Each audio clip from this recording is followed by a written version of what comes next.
Bonjour à tous, j'espère que vous allez bien. Bienvenue dans cette nouvelle vidéo, ou plutôt ce nouveau podcast, dans laquelle je vais parler de la différence qu'il y a entre le compromis et la promesse de vente. Et on va donc regarder quelles sont les différences et même les points communs qu'il y a entre ces deux modalités, entre ces deux avant-contrats. Alors déjà, on va parler de la promesse de vente. La promesse de vente, c'est un engagement unilatéral du vendeur. Du promettant, sachant que dans la promesse, on parle de promettant et de bénéficiaire. Donc le promettant, le vendeur, est engagé à vendre son bien immobilier au bénéficiaire. En revanche, le bénéficiaire, lui, n'est pas engagé à acheter. Alors attention, le bénéficiaire, finalement, il aura 3 occasions de sortir du dossier. Premièrement, dans les 10 jours de rétractation potentielle, donc après la signature de la promesse. Ensuite, si jamais il n'a pas son crédit, par exemple, si une des conditions suspensives n'est pas levée, il pourra en effet sortir de la promesse. Si toutes les conditions suspensives sont levées et qu'il ne souhaite plus acheter, eh bien il pourra quand même sortir, mais par contre il devra payer des frais d'immobilisation donc au promettant, donc au moins 5% qui sont généralement versés lors de la signature, et puis 5 autres pourcents. Donc en gros, les frais d'immobilisation correspondent à 10% du montant du bien immobilier. Voilà, donc 3 occasions potentielles pour le bénéficiaire de sortir du dossier. Et ça, on verra qu'il y a une différence notoire par rapport au compromis de vente à ce niveau-là. La deuxième différence, ce sont les frais d'enregistrement. Alors il faut savoir effectivement que le notaire va enregistrer cette promesse à la recette des impôts, et ceci va générer un coût d'environ 125 € pour le bénéficiaire. La troisième différence, c'est qu'on a une date butoir qui est fixée dans la promesse de vente. C'est une date extinctive. Ça veut dire que au-delà de cette date, eh bien la promesse est caduque. Et la seule façon de prolonger donc la date, c'est d'établir un avenant qui sera signé par toutes les parties si on veut rallonger donc la date de la promesse.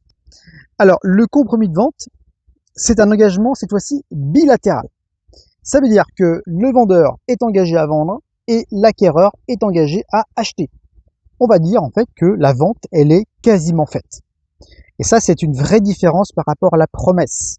L'acquéreur, potentiellement, il pourra sortir, alors encore une fois, dans les 10 jours, il pourra sortir si jamais il n'a pas son crédit immobilier.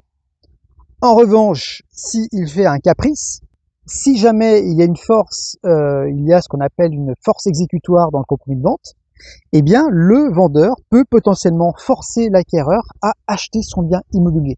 Si jamais, par exemple, dans le cas extrême, si un acquéreur décide de ne plus acheter et si en gros on n'a plus de nouvelles de lui dans le cadre d'un compromis de vente, eh bien le vendeur ne pourra pas remettre en vente immédiatement et devra faire constater donc le défaut de l'acquéreur devant un juge, et donc il sera grosso modo pénalisé lui-même.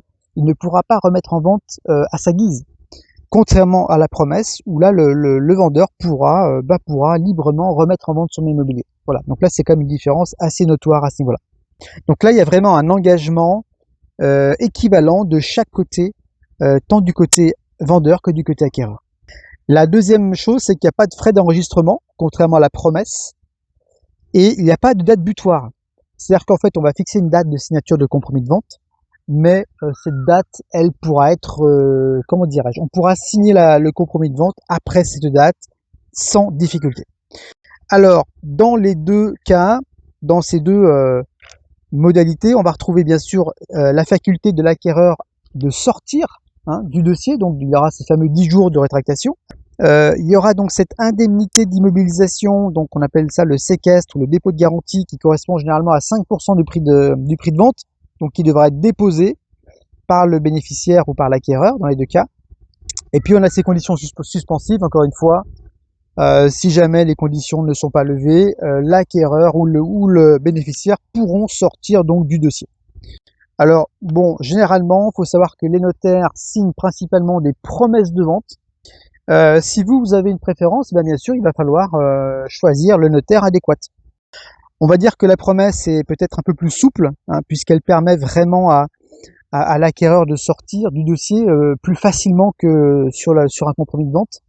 Et puis également, le vendeur pourra remettre en vente plus facilement avec la promesse par rapport à un compromis. Si vous avez des questions, si vous avez des commentaires, eh bien sûr, je vous invite à me les faire. Merci pour votre écoute. Je vous invite bien sûr à vous abonner à ma chaîne en cliquant sur le bouton en bas à droite de votre écran et aussi à cliquer sur la clochette de notification pour ne rien louper des prochaines vidéos immobilières. Un petit pouce bleu pourrait également aider au référencement de cette vidéo. Merci encore à vous et à très bientôt. Bye bye.